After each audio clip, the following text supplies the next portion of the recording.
Light. It's a horror rouge-like game Is this good? about meat and it's pretty fun. It's I gotta watch it. confusing, but it's really fun to play. Watch it.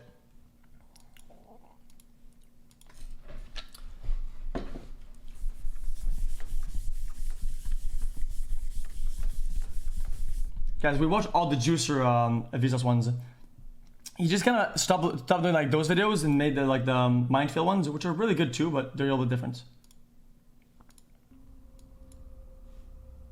Hey, Vsauce, Michael here. When something becomes part of the past, can it ever truly be experienced again?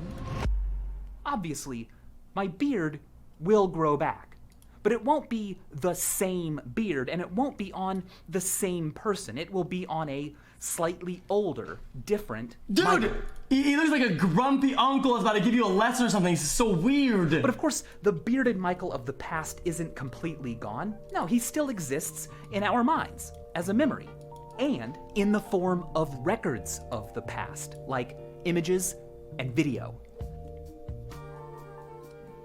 Hi, I'm the slightly older, different Michael you heard about. I am 130 days older than that guy. Wow, 130 days. You know, it really doesn't seem like it was that long ago. Just as an optical illusion is a distortion of our sense of sight, a temporal illusion is a distortion of our sense of time.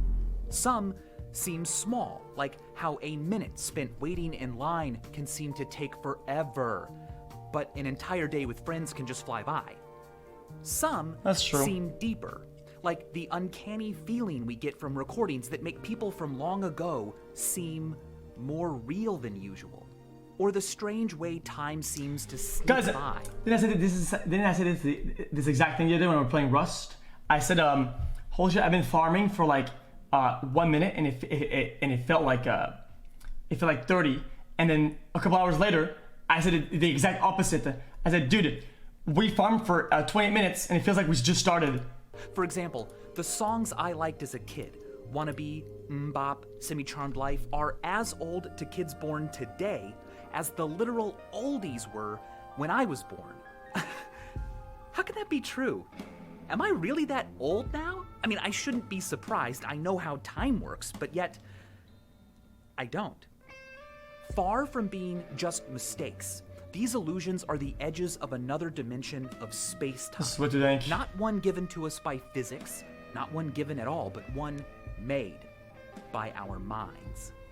Let's begin with the different ways there are to feel time. Actually sitting down and consciously tuning into the passage of time as it happens is called feeling time prospectively. You can't do that to time that's already happened, except you can. Isn't that the worst though? If I were to ask you, without looking, to guess how long you have been watching this video, you'd probably be able to come up with a 2.5 minutes? You were reasonably Holy shit! Fuck, I'm so good! confident in. Well, you arrived at that guess by feeling time retrospectively, by measuring it as it appears in your memory. Now, with that in mind, we are ready to approach our first illusion, the holiday paradox. A 4-hour delay at the airport when I pause it, I'll look at before your time. holiday can feel unbearably long while it's happening. But once you arrive, an exciting day at your destination can seem to fly by. Those feelings are all prospective timing. A week later, This makes sense. retrospectively, the delay often feels like a blip in your mind, and the day of sightseeing feels like a much longer, bigger part of your life. Interesting. These are the long-short and short-long patterns of felt time. Chat, is this because it's like forgettable? Maybe there's not a lot of events happening or whatever, so there's nothing to remember, so there's nothing to recollect and put it in. So these blocks, they kind of just go away. Which one you feel depends on whether what you are doing is empty or full. An empty activity is monotonous, unstimulating, sorry, I'm gonna stop unimportant, pausing then. whereas a full activity is packed with sensations, novelty, significance, context change, and challenge. Now, I experienced this during my 3 days in isolation. While I was there, time dragged very, very slowly. That's The fear scary. I have right now is that it's just Friday, and that there's still a lot of time left. But now, years later, it's hard to believe that I spent 3 full days in that room? Jeez, seems like something I barely did. Well, it's believed that prospective time feels fast when an activity is full because you're not busy thinking about time. If you're not attending to it, you're busy with something else, well, you won't notice how much time has passed. But to understand retrospective illusions, let's ask a different question. Does time speed up as we get older? Many of you may feel the same way. Looking back, my childhood feels like it lasted so long, but my 20s went by faster, and my 30s are going by even faster than that. A popular explanation is the proportion theory. It suggests that time seems to speed up as we age because each new unit of time that we live is smaller relative to all the time that came before. The year you lived as a 9-year-old was 10% of your entire existence up to that point. But when you're 30, another year is just 3% more life. Studies have found little evidence that weeks, months, or even years are retrospectively remembered as passing faster by those who are older. But decades? Yes. And while it's true that the older we get, the faster we tend to think the last 10 years went by, that only appears to be the case until about the age of 50. After that, the speed of decades appears to plateau. A leading explanation is that how long a duration feels depends on how many things in it can be recalled. In my normal life, lots of different things happen every 3 days. But during the 3 days I was in isolation, so little happened that I have few distinct memories from it. My mind sees that emptiness and perceives that it was brief. So, perhaps a decline in new experiences and rapid novelty as we age means fewer events our brains decide to commit to memory. So then, looking back, because there are fewer distinct memories from more recent decades, we assume they were shorter. You know, reflecting on all of this, it's striking just how many moments are forgettable.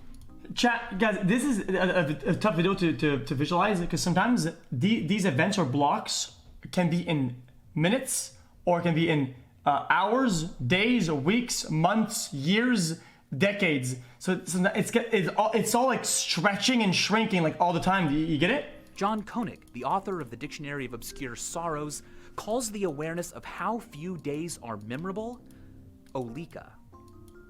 Over time, our specific daily perceptions of what happened conglomerate into generalized ideas about how things were. Themes, moods, the big picture. What was perceptual becomes conceptual.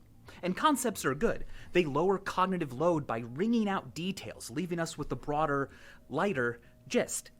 But they can also obscure reality, which brings us to our second distortion, chronological illusions. Uh-oh. The world of our experience is not made of distinct entities. It's a continuity of fuzzy, overlapping blobs, and we impose concepts on it. For example, is a hot dog a sandwich? Is cereal soup? How many holes does a straw have? Those aren't questions about reality, they're questions about words we made up. Periodization is the chopping up of time into contrived pieces like the Stone Age, the Renaissance, the 80s, the 90s. But here's the thing. This is what you think. When did the 80s or 90s really happen? I mean, mathematically, they refer to years that have 8s or 9s in the tens place. But conceptually? Well, it's not like on January 1st, 1980, people woke up and were like, whoa, whoa, whoa, guys, it's the 80s, quick, everyone, change your clothes. Concepts say too much and too little. Facts that expose their imperfections are perennial favorites on social media. Yeah, a little bit of that. I made an entire video about them, in fact. But what hasn't been discussed yet is the mechanisms by which Chat, people that are my age, like 25, Chat, do you guys remember how we used to dress in elementary school? Like when you were like 10 years old? We had like corduroy, whatever, pants and shit, and we're wearing Champion. If you wore Champion, you would get bullied. And we're like, dude, I think that's a very distinct period you could put a number on. Dirty work. Let's dig in and see what we can find. Corduroy? If I asked you to lay down on the floor of a windowless, clockless room and get up after you thought a minute had passed, you'd probably do a pretty good job. But if I asked you to get up after you thought 10 years had passed, that'd be hard. Impossible. We lack an ability to sense and grasp long periods of time. Also, we can't remember everything that happens. So instead of comprehending history's correct scale and structure, I believe that our minds often just use how we think about past events to place them relative to each other in time. One way we do this is through what I call the conceptual comparison heuristic, a technique whereby we use the similarity of elements in our conceptions of things to judge their temporal distance. If our concepts of two things suggest wildly different times, it's natural to assume that a lot of things happened between them. And if a lot happened, the duration separating them must be large. Alternatively, if our concepts aren't too different, the time between them must be bare of events, and so it feels brief. It's not a bad strategy, but tyrannosaurs died out 66 million years ago, and when T-Rexes began roaming the Earth, stegosaurs had already been extinct for more than 80 million years. To a T-Rex, the Stegosaurus was even more ancient than we think T-Rexes are. Here's another example. When we think of Marilyn Monroe, we think of a young woman, old Hollywood, mid-century glamour, Americana, black and white. When we think of the Queen of England, we think of an old woman in color in England and news headlines. Because those conceptions are quite different, we mentally place each woman in a different time, so it can come as a surprise to learn that they were both born in the same year. Similarly, it can be surprising to learn that Anne Frank and Martin Luther King Jr. were also born in the same year. And if they were alive today, they would both be younger than the Queen of England. When Harriet Tubman was born, Thomas Jefferson was alive. And when she died, Ronald Reagan was alive. This is surprising to many of us because our concepts of these people are anchored to them as adults. But Harriet Tubman was a 4-year-old when Thomas Jefferson died, and when she died, Ronald Reagan was a 2-year-old. Far from just being amusing, chronological illusions can often have teeth. America can feel like an idea fixed long before any of us by the overwhelming bulk of events that came Question. before. But Chat, what if what is the period of time that suffered the most change and made such a distinct difference from when somebody was born and when they were of old age? These days, people have like electricity and shit like that, and then they have like computers, social media, TV, motherfucker, right? But what about back in the days? They had like boats and shit. They would put their food in like ice things, and then and then they have like cars and shit. Okay, whatever, dude. Barbara Walters Industrial has Revolution. been alive for more than a third of America's entire history. And if you were 25, you have already lived through and been a part of more than 10% of America's history. Chronological illusions may also be caused by what I call the construal level heuristic, a technique whereby we place things in time based on whether we construe them concretely or abstractly. In social psychology, construal level theory describes how abstract and concrete thinking relate to psychological distance. That is, how distant something seems as opposed to how distant it actually is. Now, unsurprisingly, it's been found that people tend to think about things that are psychologically distant more abstractly. But studies have also found that if people are asked to think about an event abstractly, they'll consider it more distant than if asked to construe it concretely. This may explain why things can turn out to be longer ago or more recent than we thought. If an event recedes especially quickly from relevance or is suddenly replaced in our daily thoughts by other more... Guys, I'm replaying it. I guess I'm replaying that part. Because I don't know what he means by constructing it abstractly.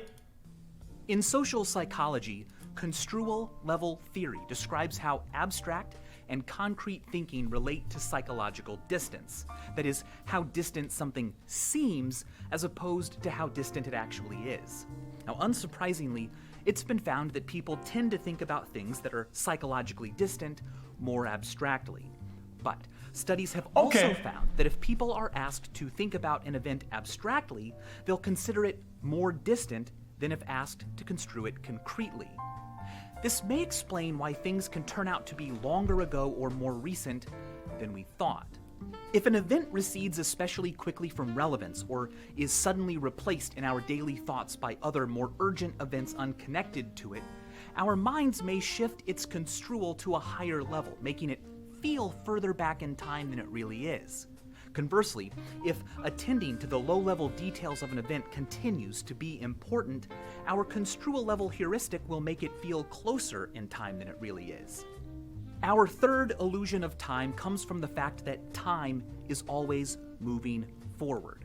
Because of that, the psychological distances we feel towards things should also always be changing. But not all of them do. The belief that your place in time is... Guys, I think an example, chat. I feel like New Year's was 2 days ago, and I feel like the beginning of Corona was 3 months ago. Stable is what I call the chronostatic illusion. Tim Urban pointed out that it is now the case that Jurassic Park, Forrest Gump, The Lion King were all released closer to the moon landing than today.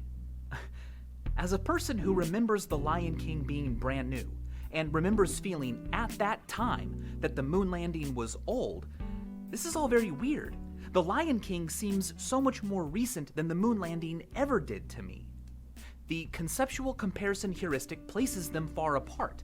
My concept of the 90s will probably always stray from my concept of the present a little less than it should, because the 90s and now have something in common that the 90s and the 60s never did or will: me. Also, my construal level of The Lion King may resist becoming abstract, because The Lion King continues to evolve and happen. The mechanisms I use to place things in time have sunk hooks into The Lion King, creating a sort of chronostatic cling that fools me into believing it's more... What he means is that his experience, whenever he spawns, things make more sense, and things that are old are harder to get a grasp of. The music that was new when I was young has also been tethered in my mind to the idea of new stuff only us kids get, even as it has actually been drifting away, as far away as the stuff I used to think was far. A chronostatic illusion is spectacularly broken when you realize that you have become as old as your parents were when you were born. It doesn't always seem quite right. They came first. Spectacularly broken when you realize that you have become as old as your parents were when you were born. It doesn't always seem quite right. They came first, and as such, should always be older, but suddenly you're aware of a way in which they aren't. Your age gap with people in the past is not static.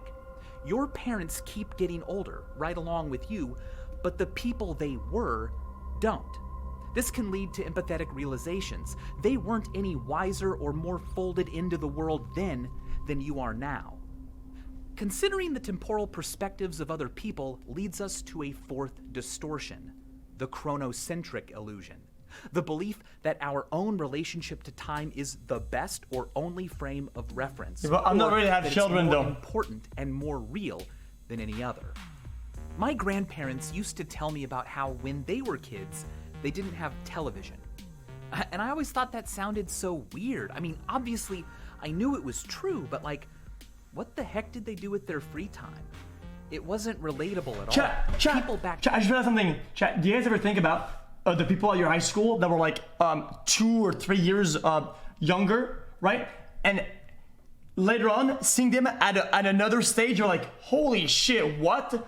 Isn't that crazy when you think about it? And now think about it. Think about the people that were 2 or 3 years younger than you.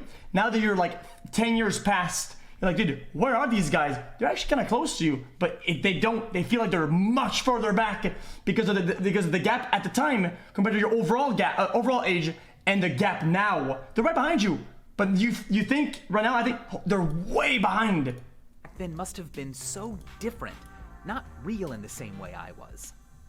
But I remember a time before the internet, before mobile phones, and it wasn't that weird. The internet and cell phones are still, in my mind, an additional thing we now have. But for my daughter, they will be what we've always had. And when I tell her about a time when no one had the internet and didn't even know they needed it, it will likely sound to her just like the old stories I heard about growing up with no TV. And that's bizarre. My grandparents' childhood was weird. It was the olden days. Mine was totally normal. Protagonist syndrome is the belief that you are the main character of the universe. Recognizing that you aren't is what John Koenig famously called Sonder, the realization that other people, like that stranger over there you will never see again, have full lives, just as important and consuming to them as yours is to you. Guys, I don't ruin the video chat, but listen, chat. Isn't this kind of philosophical though, dude? Aren't you at the same time kind of the main focus of the universe? Because if you die, you know, doesn't it all end? It all disappears? So it only appears when you're there, if you think about it. What John Koenig famously called Sonder, the realization that other people, like that stranger over there you will never see again, have full lives, just as important and consuming to them as yours is to you. I'd like to add to protagonist syndrome the concept of ab ovo syndrome. Ab ovo means from the egg, from the very beginning. In literature, it describes a story that begins at the start, ab ovo, as opposed to in the middle, in medias res. Ab ovo syndrome is the belief that the movie of the universe began when you began, that the times of your life are the plot and contain the climax, and that everything before you was just backstory. Everything after, merely sequels. When you realize that that's not true, that you were not born ab ovo, but in medias res, that you'll die before the credits, and that everyone who has ever lived was a fully fleshed out protagonist in their own minds, that feeling is what I call chrono-sonder. Sonder not just for people over there, but for people over then. Overcoming the chronocentric illusion isn't always easy. It doesn't help that people from the past are finished. Unlike us who still have choices to make, they tell the same story over and over again. They're also separated by barriers made of their own evidence. The world wasn't actually black and white in the past, and it didn't suddenly become vertical in the present. Obviously, we all know that, but the arbitrary technical properties of a time's recording media can influence our perception of the past nonetheless. Guys, this is gonna trigger midlife crisis to everybody. If silent films didn't look so much different from what could be done just a few decades later, would it be nearly as surprising to learn that Charlie Chaplin lived long enough to watch Star Wars? When I was in high school, I saw 2001's Pipe Dream for the first time, and it blew my mind. My friends and I honestly believed that it was a real thing someone had built. But recently, I looked it up on YouTube, and I was like, this is clearly a computer animation. What the heck was wrong with us? And what do you know? The top comment was exactly that sentiment. Our perception of the past is constantly evolving as technology does. And that's significant. We don't just think. You say it's obvious, dude, but there's a lot more than that. About the past. Than just this video. We also think about the past. The material properties of an artifact can influence our relationship with what came before and push it further away. Faded yellowy color, sepia, SD pixelated video. Technological features can make the past seem like it was never as real as the present. But some kinds of evidence collapse that chronocentric divide. One way they can do it right now is by being demotic, ordinary, personal. I think this video is good. Such recordings are much more similar to the media we exchange with each other right now in the present. This footage of people goofing around in a 7-Eleven in 1987 has more than 6 million views, not just because of nostalgia, but because it's like visiting past people in their natural habitat at a time zoo. This isn't some pageant with timeless ambitions. It's a view out the window of a time machine they don't know is there. No, there's even more to that I said before. There's even more to this. This is people trying to be entertaining and having fun with no incentive. This is something they will probably never have again, dude. People that are just entertaining and just for the sake of it, without trying to make a video or post it or gain social media presence or gain followers. They just did it for the sake of it, and you'll never have this again. Time machine they don't know is there. Another way evidence can corrode chronocentric illusions is by containing a convention more normal than we expect. People in old photos look like serious robots because back then you had to stay in the same pose for a long time to get a picture taken. But also, a long-standing trope in the world of images up to that point was that smiling or looking goofy wasn't a sign of happiness, but of drunkenness or stupidity. Okay, but people want entertainment without cameras and you just hang out with your buds. Exactly. But when you film it, it's different. But at the time, cameras were really a thing, and it was, so it makes the whole thing completely different. It was captured and now posted, which makes a complete difference. Every so often, this image pops up online and people vehemently debate whether it's actually old or not.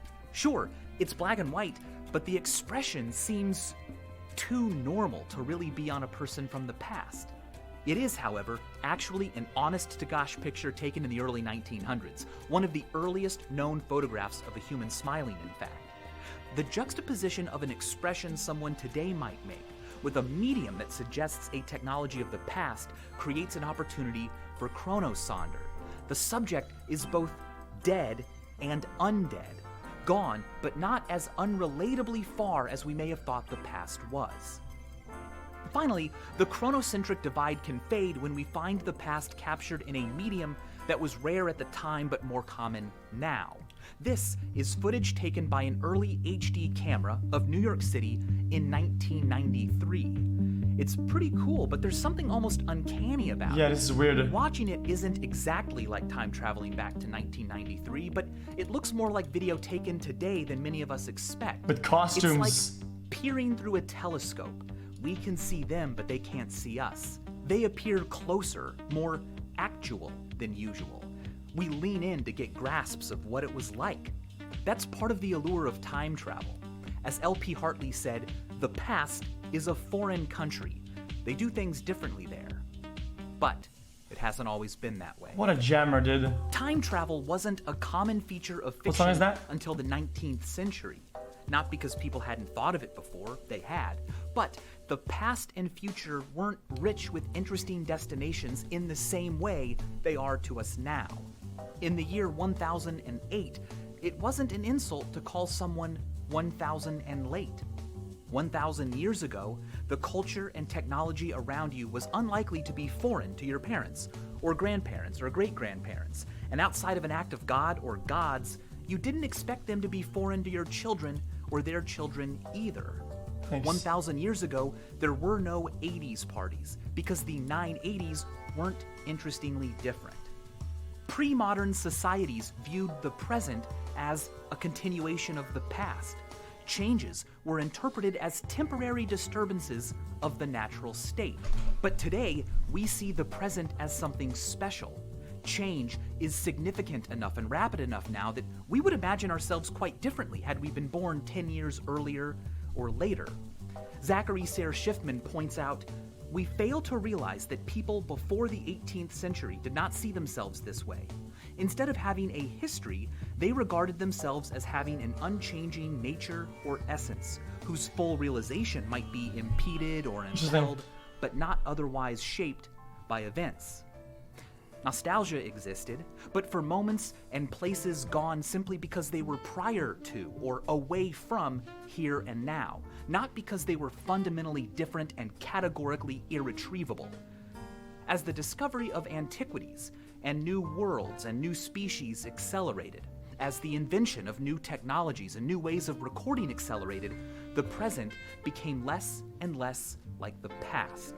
Reinhard Koselleck has argued that between 1750 and 1850, the acceleration of history reached a speed at which static or cyclical views of time had to be replaced with our modern view, which understands the past to be essentially different from the present. It used to be that things passed. Now, there is a past. Chat, As technological... Chat, you know what's also crazy about this, chat? If you think about the past, when you were younger, you were smaller, everything looked bigger. So whenever you revisit those places, everything looks like so out of proportion. It's like this, like distorted, dude. Social change accelerate. The window of time within which things can be trusted to remain stable shrinks. In such a world, to stand still is scary. Hartmut Rosa observed, the pre-modern experience of being excluded is replaced in modernity by the constantly present, fear-inducing possibility of becoming excluded, in the sense of getting left behind. Things change faster and faster, and we keep keeping up because we are afraid to die. Whoever lives twice as fast can realize twice as many worldly possibilities, and thus, as it were, live 2 lives in the span of 1. Whoever becomes infinitely fast no longer needs to fear death, the annihilator of options. Acceleration becomes a secular substitute for eternity. To achieve this salvation, we try to make things faster and easier to save time.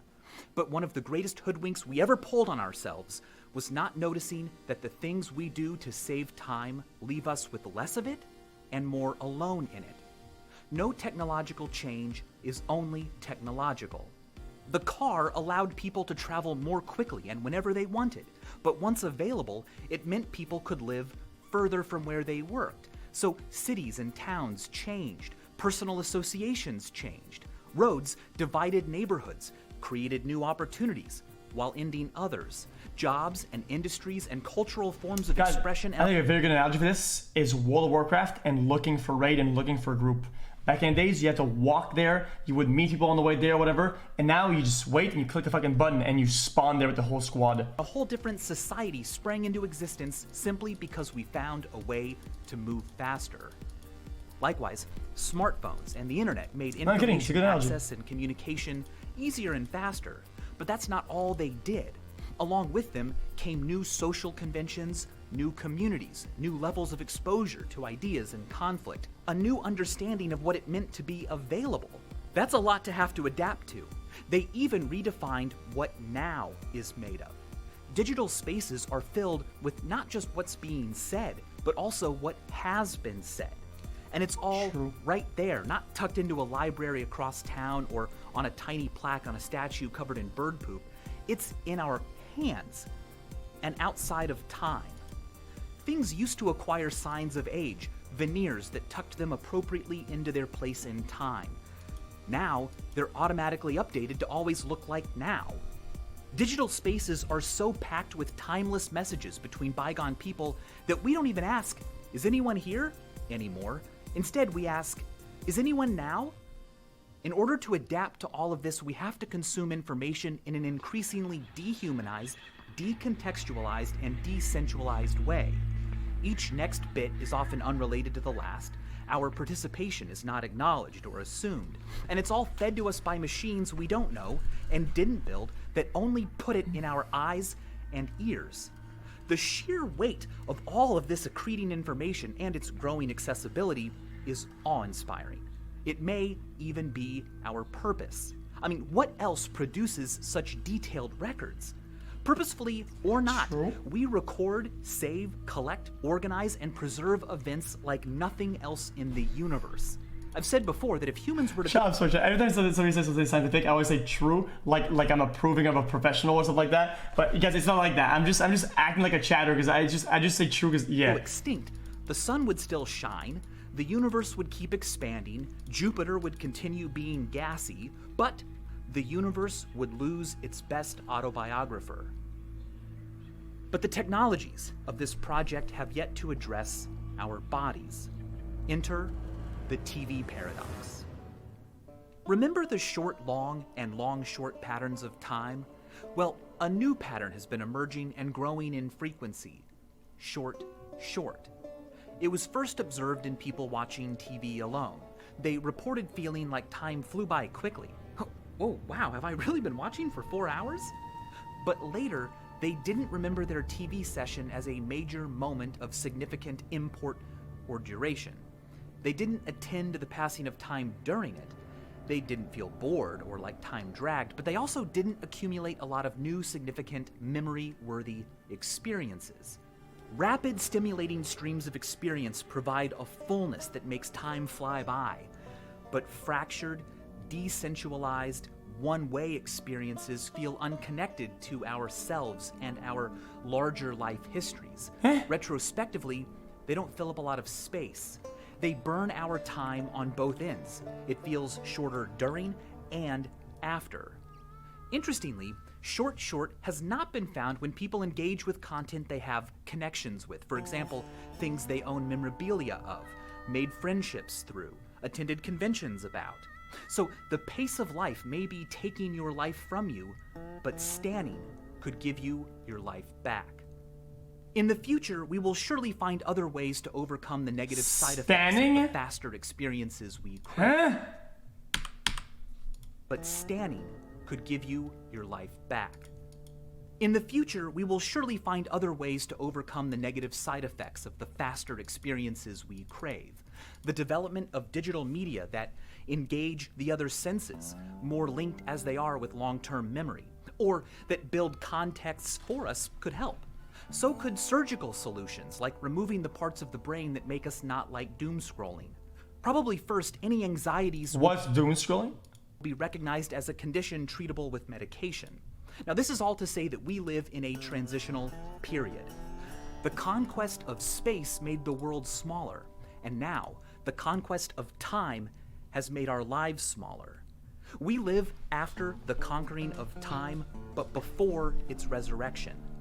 In the meantime, make some time for time to control you. Guys, fuck, I got distracted. Fuck, I'm very interested in this. One more time. Has made our lives smaller. And period.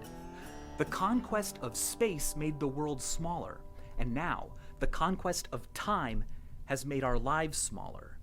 We live after the conquering of time, but before its resurrection. In the meantime, make some time for time to control you. Be bored, miss out, fall behind, feel time passing. Lose track of time while experiencing only what your body can alone. You might not have the time of your life, but you'll have more time of your life. I'll see you next time. And as always, thanks for watching. Well, but that's what I did every day though.